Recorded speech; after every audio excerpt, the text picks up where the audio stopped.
வாசிங்க. கர்த்தர் நல்லவர், நமக்கு நல்லவராகவே இருக்கிறார். நமக்கு கைக்குள்ள முக்கியத்துவம் நமக்கு தெரியாது, கை இல்லாத யார்ட்டையாவது போய் கேட்டா தெரியும். கொரோனா டைம்ல நிறைய பேர் காற்றுக்காக அங்கேயும் இங்கேயும் ஓடிக்கிட்டே இருந்தாங்க. நல்ல காற்று இல்லை, சுவாசிக்க ஆக்சிஜன் இல்லை, எல்லா ஹாஸ்பிட்டல்லையும் தீர்ந்து போச்சு. அது வரைக்கும் மூச்சு விட இப்படி ஒரு காரியம் வேணும்னு மனுஷங்களுக்கு தோணதே இல்லை. கொரோனா வர்றது வரைக்கும் மூச்சு விடணும்னா ஆக்சிஜன் வேணும். ஃப்ரீ ஆஃப் காஸ்ட் ஆண்டவர் நமக்கு நல்ல ஆக்சிஜனை தந்திருக்கார். மூக்கில் ஒன்று வச்சு முகர வைக்கல, கையை கட்டி போட்டு நிறைய பேர் இருக்கும்போது கையெல்லாம் ஃப்ரீயா நமக்கு விட்டு ஆண்டவரை ஆராதிக்க, ரொம்ப கொஞ்சம் பேரா அவருடைய பாதபடியிலே வர, அவரை துதிக்க ஆராதிக்க கர்த்தர் இந்த நேரத்துல கூட்டிட்டு வந்திருக்காங்க. எல்லாரும் கைகளை தட்டி ஆண்டவருக்கு மகிமை செலுத்துவோமா? இவ்வளவுதான் சவுண்டா? கர்த்தர் நல்லவர். கொஞ்சம் பேர் இருந்தாலும் உங்க கரத்தோட சவுண்ட்ல ஆண்டவர் இன்னைக்கு மகிமைப்படணும். மீகா எழுதின சுவிசேஷம் 2வது அதிகாரம் அதனுடைய 13வது வசனம். மீகா 2வது அதிகாரம் 13வது வசனம். தடைகளை நீக்கி போடுகிறவர் அவர்களுக்கு முன்பாக நடந்து போகிறார். அவர் தடைகளை நீக்கி வாசலால் உட்பிரவேசித்து கடந்து போவார்கள். அவர்கள் ராஜா அவர்களுக்கு முன்பாக போவார்.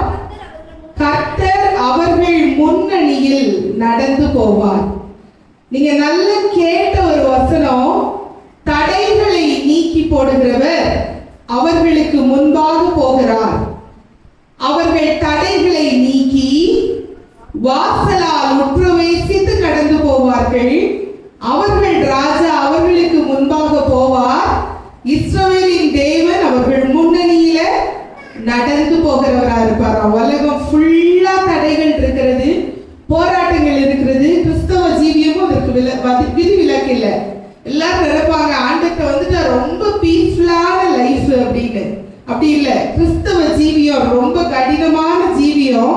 ஆனா அவரை அண்டிக் கொள்ளுகிற யாவரும் பாக்கியவான்கள். சத்தமா வாய் திறந்து சொல்லுங்க பாப்போம். அவரை அண்டிக் கொள்ளுகிற யாவரும்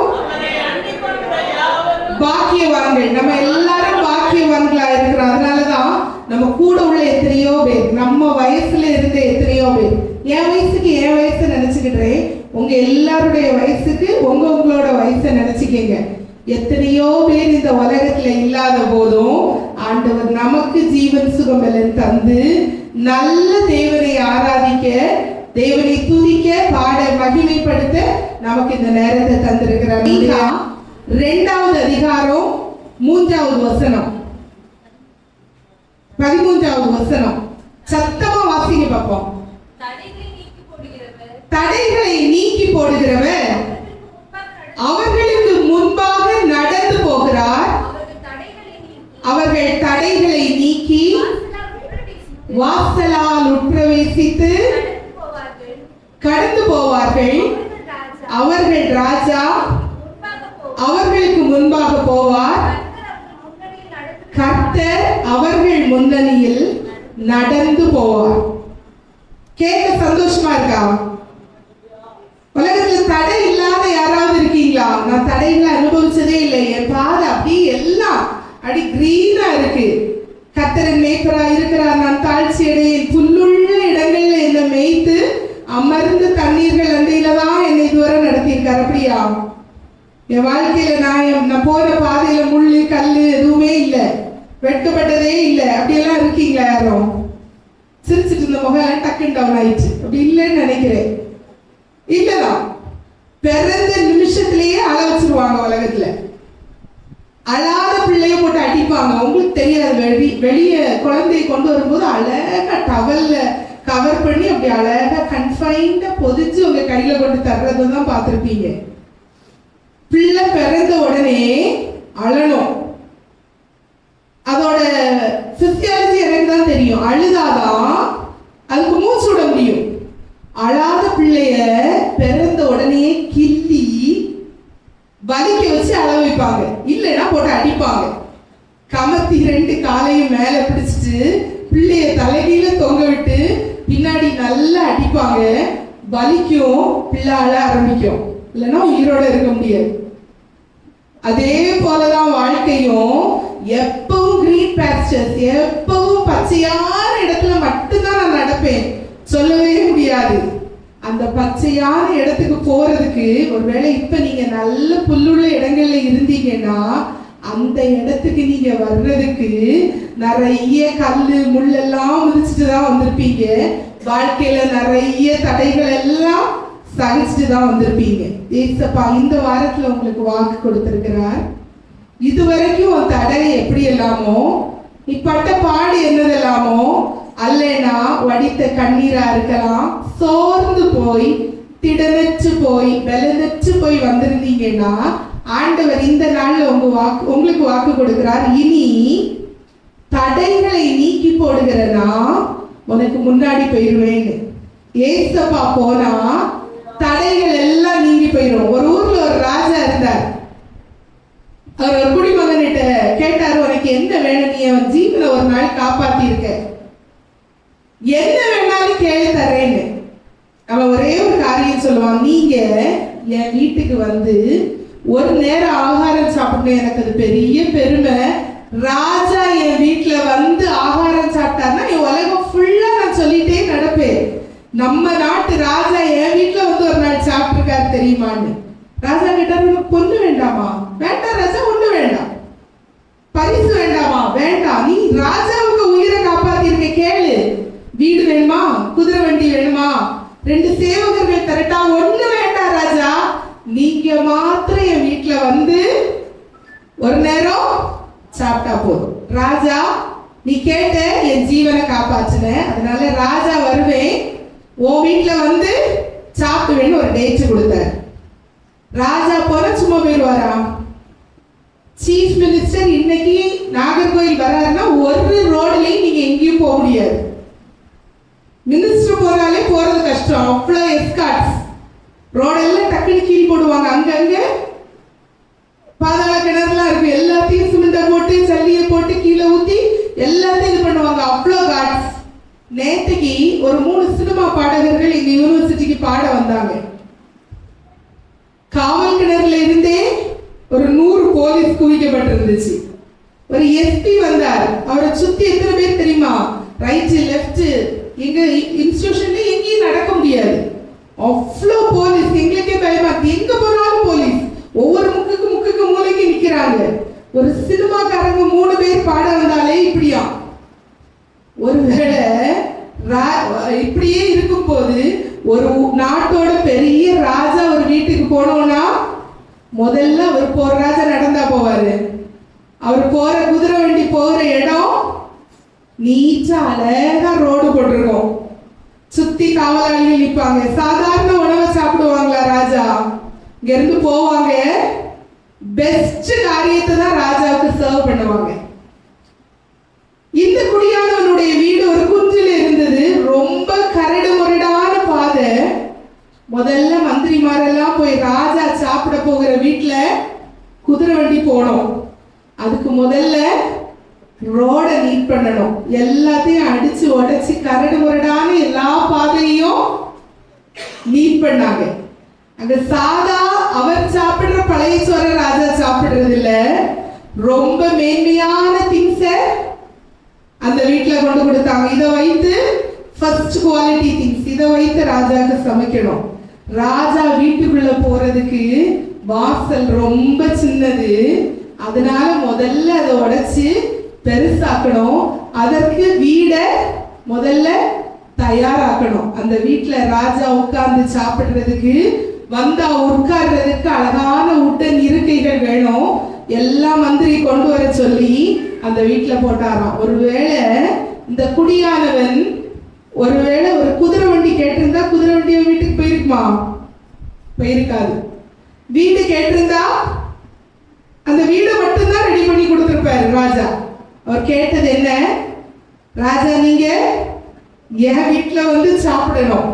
அதே போலதான் இன்னைக்கு இங்க வந்திருக்கிற எல்லாரும், ஏசப்பா நீங்க என் கூட இருந்தா போதும்னு மாத்திரம் நீங்க ஏசப்பாட்ட கேட்டீங்கன்னா உங்க பாதையில என்னென்னலாம் தடையோ அதை எல்லாத்தையும் வெட்டிட்டு நீங்க முன்னாடி முதல்ல போக பயப்படுவீங்க. ஒரு போரோ ஒரு காரியமோ இருக்கட்டும், ஃப்ரண்ட்ல போய் நிக்கிறது அவ்வளவு பயம். ஏன்? முதல்ல சுடப்பட்டா ஃப்ரண்ட்ல நிக்கிறவங்கள காணாது. நம்ம ஆள் ஒருத்தர் செய்தார்ல யாக்கோபு, முன்னாடி நான் போனா எங்க அண்ணன் அடிச்சு கொண்டு வருவான், அதனால கொஞ்சம் வேலைக்காரங்க பிள்ளைங்க எல்லாம் முன்னாடி போட்டு முதல்ல அவங்க எல்லாரும் ஒரு வேலை ஏதாவது செய்துட்டா நம்ம உயிரோட இருந்துடலாம். அப்படித்தானே? நம்ம முன்னாடி போகிறவர் யாருன்னா ஏசப்பா சொல்லியிருக்காங்க, நீ முன்னாடி போய் ஒரு அடி வாங்க வேண்டாம், அவர் முன்னாடி போனா உங்க தடை எல்லாத்தையும் உடைச்சிச்சு உங்களுக்கு நல்ல பாதையை தருகிறதற்கு தான் ஆண்டவர் இந்த வசனத்துல, நான் சொல்லல, இந்த வசனம் சொல்லுகிறது, தடைகளை நீக்கி போடுகிறவர் அவர்களுக்கு முன்பாக நடந்து போகிறார். அவர்கள் தடைகளை நீக்கி உங்களுக்கு என்னெல்லாம் தடையோ எல்லாவற்றையும் நீக்கி நீங்க பின்வாசல் வழியா போறதுக்கு இல்ல. வெட்கம் எப்ப வரும்? எல்லாருக்கும் முன்னாடி போறதுக்கு ஒளிச்சு வந்துடலாம். இதெல்லாம் கேட்பாங்க, நம்ம முன்னாடி போனா இதெல்லாம் கேட்பாங்க. ஏசப்பா நம்ம முன்னாடி போனா வெட்கமே வராது. வாசலால் உட்பிரவேசித்து கடந்து போவார்கள். யாரு? அவர்களுடைய ராஜா, நம்ம ராஜா நம்ம முன்னாடி போவார். இஸ்ரவேலின் தேவன் கர்த்தர் அவர்கள் முன்னணியில நடந்து போவார். ஏசப்பா நம்ம முன்னணியில நடந்து போகும்போது நம்முடைய தடைகள் எல்லாவற்றையும் நீக்கி போடுகிற நம்முடைய தேவன். முதல் காரியம், எரிகோ போன்ற தடைகள். எரிகோ ரொம்ப பெரிய சுவர், ஆக்சுவலா அது ஒரு சின்ன பட்டணம் தான், சுமார் ஒரு 6 ஏக்கர் பட்டணம் தான். ஆனா அதுல 2 பெரிய சுவர்கள் இருந்தது. இஸ்ரவேல் ஜனங்களுக்கு கானானுக்கு போனோம், அந்த எரிகோ சுவரை தாண்டி போனோம். அந்த எரிகோ சுவரை உடைக்கிறது ஒண்ணு பெரிய ஈஸியான காரியம் கிடையாது. முன்னாடி இருக்கிற சுவர் சுமார் 6 அடி அகலமா, அதோட விட்த். நம்ம எல்லாம் ஒரு ஹாலோ பிளாக் வச்சு கட்டிடுவோம். இப்ப நியூ ட்ரெண்ட் வந்துச்சு, ரெடிமேட் காம்பவுண்ட். ஒரு ஹாலோ பிளாக் அளவுக்கு கூட வீதி கிடையாது ரெடிமேட் காம்பவுண்ட். இப்படி எல்லாம் காம்பவுண்ட் வந்துச்சு. அப்ப இருந்த காம்பவுண்ட் எப்படின்னா 6 அடி விட்டு இருந்தது, அகலம் இருந்ததா, ஃப்ரண்ட்ல இருந்தது. பின்னாடி இருந்த சுவர் 24 அடி அகலம் இருந்துச்சா. 2 நம்ம ஊரு பஸ் வந்து ஓவர்டேக் பண்ணி ஈஸியா போலாம். அந்த சுவரோட விட்டுலயே நம்ம ரோட விட பெருசா இருந்துதான் அந்த மதில் சுவர். அது வந்து எப்படி உடைஞ்சது? பரவாயில்ல, நல்ல பைபிள் வாசிச்சிருக்கீங்க. துதியினால உடைந்துதான் 7 தடவை சுத்தி வந்தாங்க. ஏன்னா வெறும் 6 ஏக்கர் தானே அந்த ஊரு. 7 தடவை துதிச்சுச்சே சுத்தி வந்தாங்களாம். என்ன ஆயிட்டா? எரிகோ சுவர் இடிந்து விழுந்து. யோசுவா 6வது அதிகாரம் 20வது வசனம் வாசிங்க. எக்காளங்களை ஊதுகையில் ஜனங்கள் ஆர்ப்பரித்தார்கள். எக்காள சத்தத்தை ஜனங்கள் கேட்டு மகா ஆரவாரத்தோடு முழங்குகையில் அலங்கம் இடிந்து விழுந்ததாம். எத்தனை பேருக்கு சந்தோஷம்? இன்றைக்கு உங்க தடைகளை எப்படி எரிகோ கோட்டை தகர்ந்து விழுந்ததோ அத போல ஏசப்பா தகர்த்து போட வல்லவர். எத்தனை பேர் விசுவாசிக்கிறீங்க? கர்த்தர் நல்லவர். ஆமென் சொல்லுங்க பாப்போம். கர்த்தர் நல்லவர். யோசுவா 6வது அதிகாரம் 20வது வசனம் இப்படி சொல்லுகிறது, அவர்கள் துதித்து பாடினார்கள், அலங்கம் இடிந்து விழுந்தது. அப்ப நம்மகிட்ட என்ன வேணும்? ஏசப்பாவை எப்பவும் துதிக்கிற பிள்ளைகளா காணப்படணும். தடைகள் வந்த உடனே நம்ம செய்யற வேலை என்னன்னா புலம்புறது. போச்சு, நான் சர்ச்சைக்கு போறேன், எனக்கு என்ன கிடைச்சது, அது கிடைக்கல, இது கிடைக்கல, இந்த பிரச்சனை அந்த பிரச்சனை, எனக்கு மட்டும்தான் பிரச்சனை. ஒரு பிரச்சனை பைக்ல போனா அடுத்த பிரச்சனை ட்ரெயின்ல வருது. சரி, ட்ரெயின்ல உள்ள பிரச்சனை பொறுமையா போயிரும்னு பார்த்தா ஃப்ளைட்ல வருது அடுத்த பிரச்சனை. இப்படி எல்லாம் தான் பிரச்சனை என் வாழ்க்கையிலன்னு நீங்க நினைச்சுக்கிட்டு இருந்தீங்கன்னா ஒண்ணு மாத்திரம் செய்யணுமா? என்ன செய்யணும்? துதிக்க மட்டும் செய்யுங்க. பிரச்சனை வரும்போது துதிங்க. ஏசப்பா நீங்க நல்லவர், தடைகளை நீக்கி போடுகிற என் தேவன் எனக்கு முன்னாடி போறீங்க, அதனால நான் துதிக்க தான் செய்வேன், புலம்ப மாட்டேன். இன்னைக்கு ஒரு முடிவு எடுங்க. ஆண்டவரே, நான் என் வாழ்க்கையில புலம்ப மாட்டேன், உம்மை துதிக்கிற மகளாய், உம்மை துதிக்கிற மகனாய் காணப்படுவேன். எரிகோ போன்ற சோதனைகள் எதிரிட்டு வந்தாலும். தெரியுமா பாட்டு எல்லாருக்கும்? கைகளை தட்டி சத்தமா பாடுங்க பாப்போம்.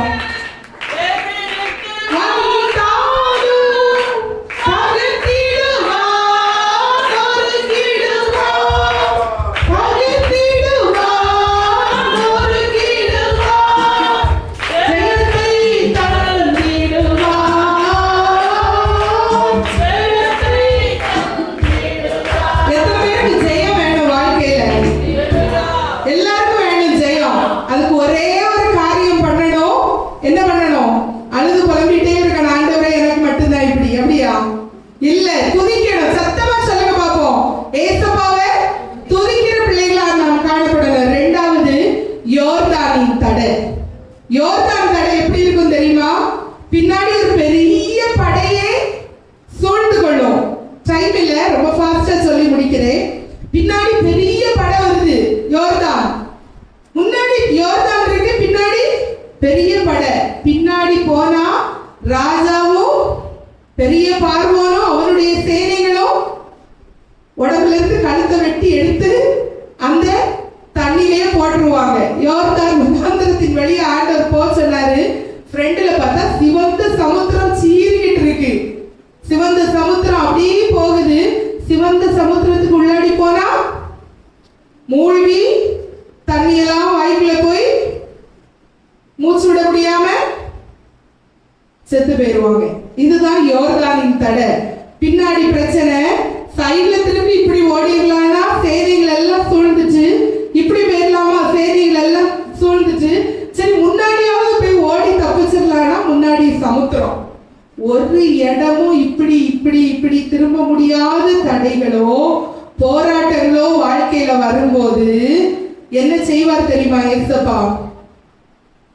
சூழ்நிலை எதுவா இருந்தாலும் அநேக நேரங்களில் சூழ்நிலை தான் தரும். இவங்க எல்லாம் பெரிய பெரிய ஆட்கள், இதுல நம்ம ஜெயித்து போகவே முடியாது.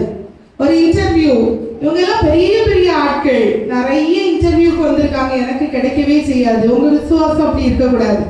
எப்படி இருக்கணும்னா, சூழ்நிலை எதுவா இருந்தாலும், சுத்தி இருக்கிற பிரச்சனை எதுவா இருந்தாலும், ஏசப்பா என் கூட உண்டுன்னா, தடைகளை நீக்கி போடுகிறவர் என் முன்னாடி போவாருன்னா, வாசலால் உட்பிரவேசித்து உங்களுக்கு ஜெயத்தை தருவேன்னு ஏசப்பா சொல்லி இருந்தா, அந்த பெரிய சிவந்த சமுத்திரத்தை ஒரே அடியில அடிச்சு ரெண்டா பிளந்து கூட உங்களை காப்பாற்ற என் தேவனால முடியும். எத்தனை பேர் விசுவாசிக்கிறீங்க? சூழ்நிலை எதுவா இருக்கட்டும். ஒரு ஊர்ல காட்டுல ஒரு பெரிய இன்டர்வியூ நடந்துச்சு. அந்த காட்டுல உள்ள இன்டர்வியூல நிறைய பேர் வந்திருந்தாங்க.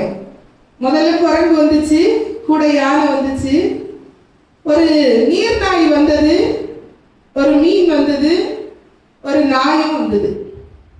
நாய் சொல்லுச்சு குரங்கிட்ட, நீ எதுக்கு வந்த? உன்னால ஒரு இடத்துல இருக்கவே முடியாது, உன்னை கொண்டு ஏதாவது பிரயோஜனம் உண்டா? நான் ரொம்ப நன்றியுள்ள ஆள், என்னதான் இன்டர்வியூல செலக்ட் பண்ணுவாங்க, நீ பேசாம டைம் வேஸ்ட் பண்ணாம பெயருன்னு சொல்லுச்சு நாய். மீன் சொல்லுச்சு, ரொம்ப ஃபாஸ்டா ஓடுவேனா, என்னை நீ பிடிக்கவே முடியாது, அவ்வளவு டேலண்ட் உள்ள நான், என்ன பாரு எவ்வளவு அழகா இருக்கேன், என்ன போல ஃபின்ஸ் இல்ல உனக்கு, நீ எதுக்கு இங்க வந்தேன்னு சொல்லுச்சு இந்த குரங்கிட்ட. நீர்நாய் சொல்லுச்சு, மீனை விட நல்ல ஆளுனா, எனக்கு நிலத்திலையும் வாழ தெரியும், தண்ணிலையும் வாழ தெரியும், என்ன மட்டும்தான் வேலைக்கு எடுப்பாங்க, தேவையில்லாம நீங்க எல்லாம் ஏன் வந்தீங்க? குரங்க பார்த்து சிரிச்சுது.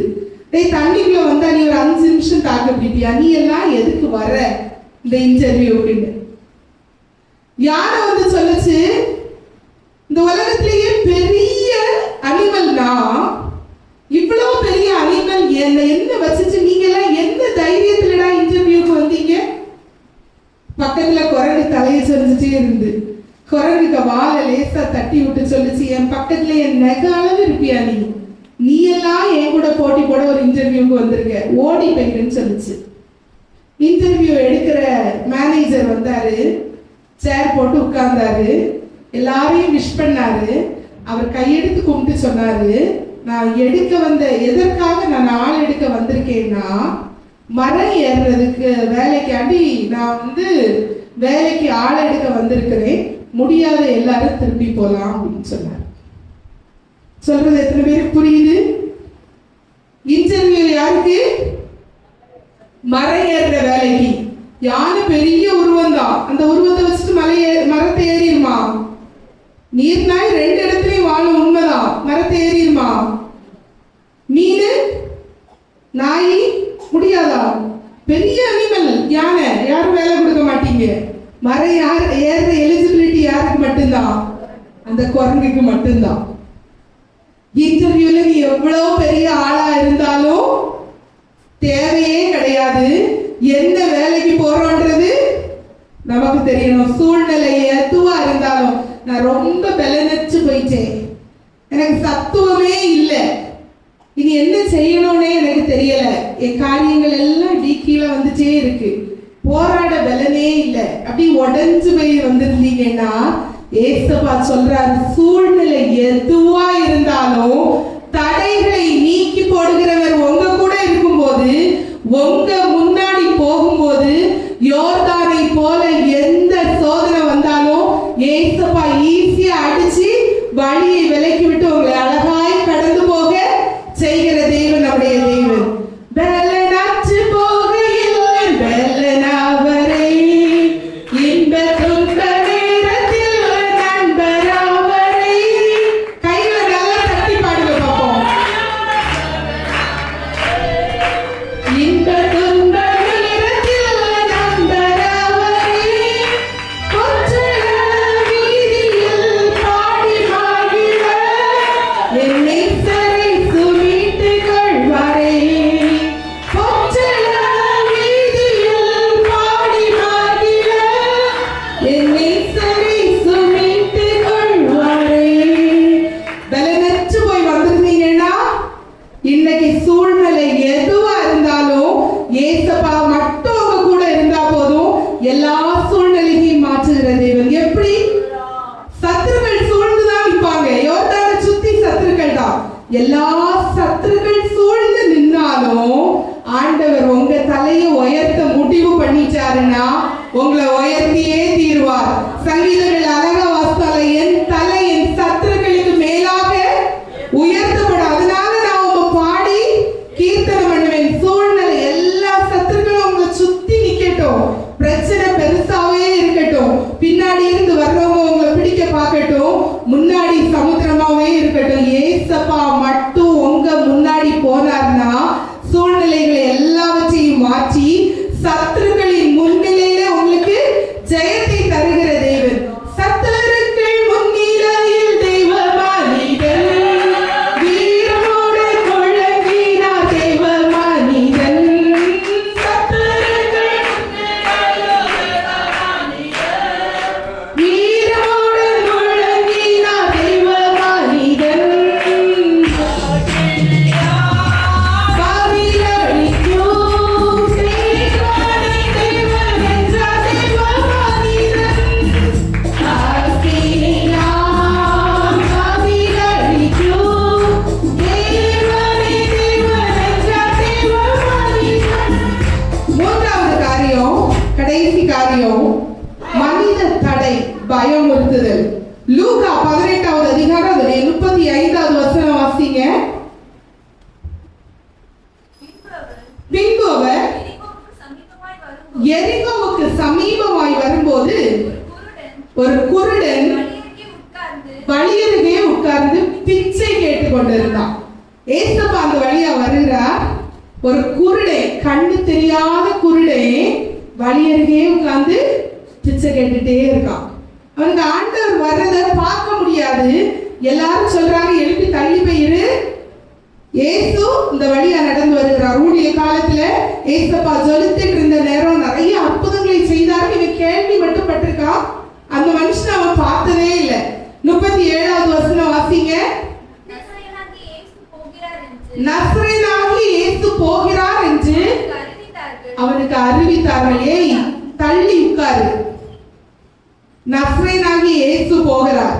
கண்ணு தெரியாத தள்ளி இரு அப்படின்னு சொன்னாங்க. இவர்கிட்ட சொன்னாங்களா அவர் நிறைய அற்புதம் செய்வார், வா உனக்கு இன்னைக்கு அற்புதம் செய்வார்னு சொன்னாங்க. ஜஸ்ட் சொன்னாங்க. அடுத்த வசனம், அப்பொழுது இல்ல முன்னடப்பாரும் 38 முன்னடப்பவர்கள் அவன் பேசாமல் இருக்கும்படி அதட்டினாங்களாம்.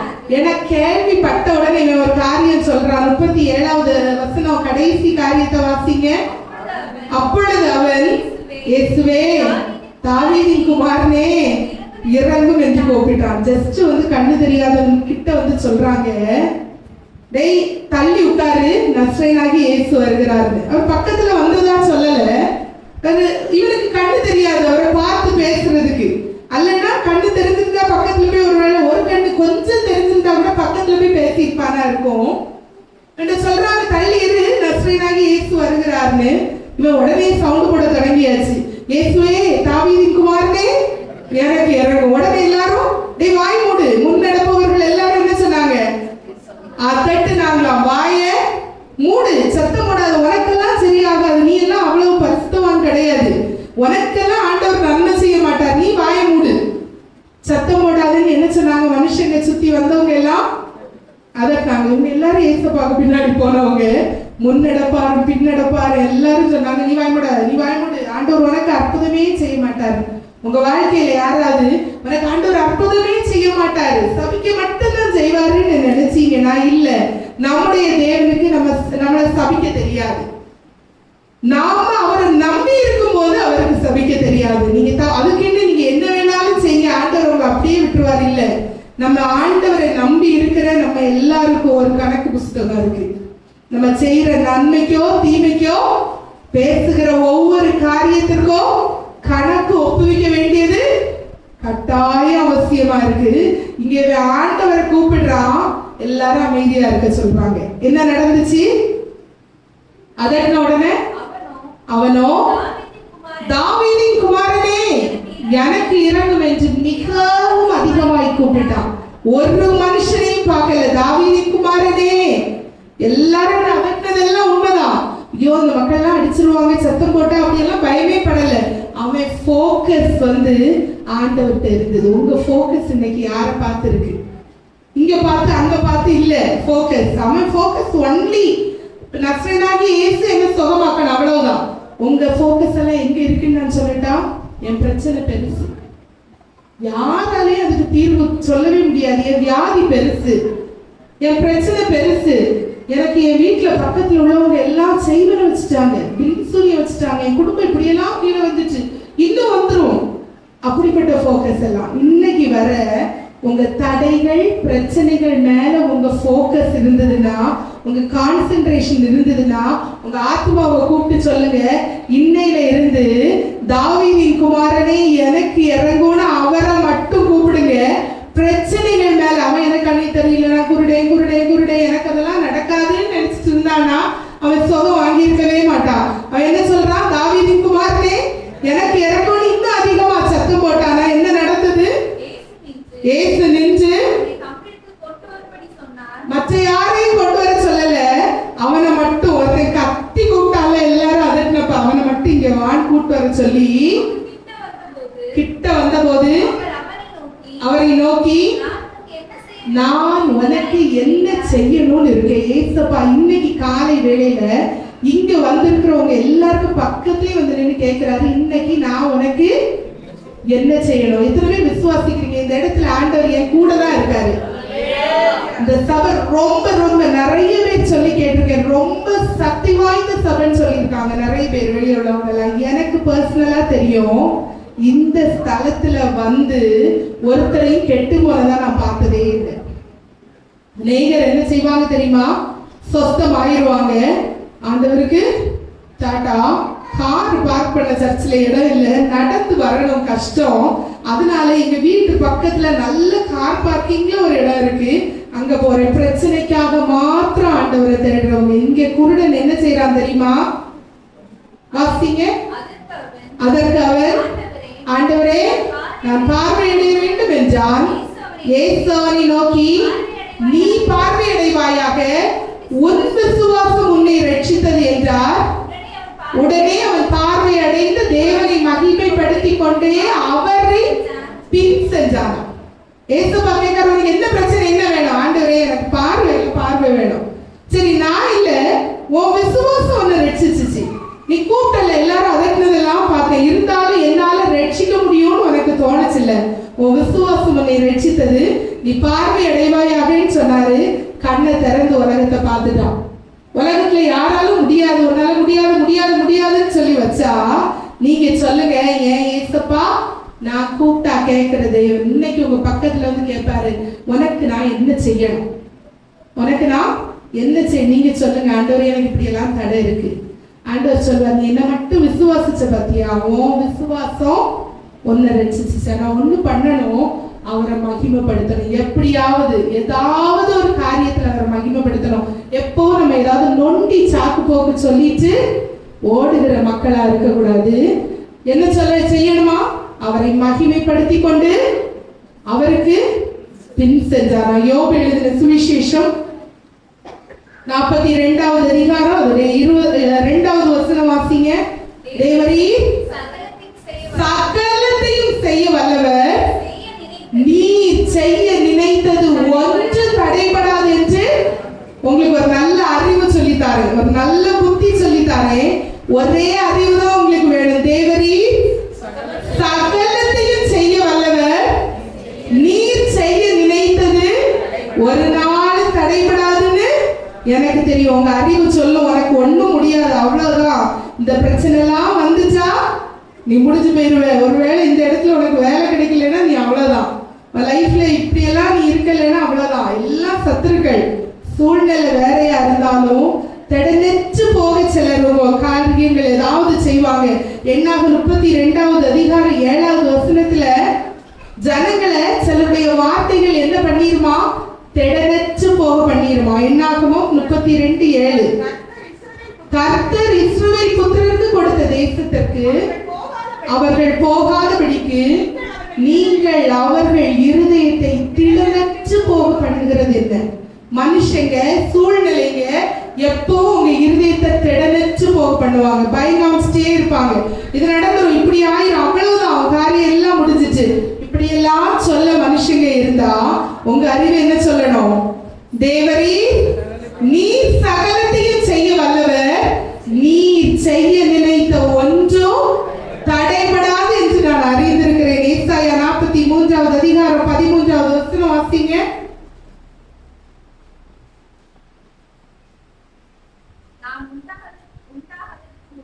நான் உண்டாகாததற்கு முன்னே நானே இருக்கிறேன், என் கைக்கு தப்புவிக்கத்தக்கவன் இல்லை, நான் செய்கிறதை தடுப்பவன் இல்லை. தடை எதுவா இருந்தாலும் ஏசப்பா உங்களுடைய வாழ்வில தடைகளை நீக்கி போட்டு உங்களை உயர்த்த சித்தமா இருந்தா அவருடைய கையை தடுப்பவன் உலகத்துல இல்லவே இல்லையா. ஏசாயா 14வது அதிகாரம் 24வது வசனம் இப்படி சொல்லுகிறது, அவர் நிர்ணயித்தது நடந்தே தீருமா, நான் நினைத்திருக்கிறபடியே நடக்கும், நான் நிர்ணயித்தபடியே நிலை நிற்கும் என்று சேனைகளின் கர்த்தர் இன்னைக்கு ஆணையிட்டு சொன்னாராம். தடை எதுவா இருந்தாலும் ஆண்டவர் உங்க தடைகளை மேற்கொண்டு உங்களை ஆசீர்வதிக்க சமாதானம் தர முடிவு பண்ணிட்டாருன்னா ஆண்டவர் நிர்ணயித்தது மட்டும்தான் நடக்கும். வேற யாரு என்ன செய்தாலும் ஆண்டவர் தடைகள் எல்லாவற்றையும் தகர்த்து போட வல்லவர். எத்தனை பேர் விசுவாசிக்கிறாங்க? 10 இவ்வளவு பேருக்கு தான் சந்தோஷமா? ஏசப்பா இந்த இடத்துல நம்ம கூட இருக்கிறாங்க. தடைகளோடு பாரங்களோடு பிரச்சனைகளோடு இந்த நேரத்துல வந்திருந்தீங்கன்னா ஒரே ஒரு காரியம் கடைசியா சொல்லி போகிறேன், தடைகளை நீக்கி போடுகிறவர் நமக்கு முன்பாக செல்லுகிறார். தேவரீர் என்ன அறிவு சொல்லு, தேவரீர் சகலத்தை. ஆண்டவரால இது மட்டும்தான் செய்ய முடியும். மனுஷ தயவு கொஞ்சம் வேணும்.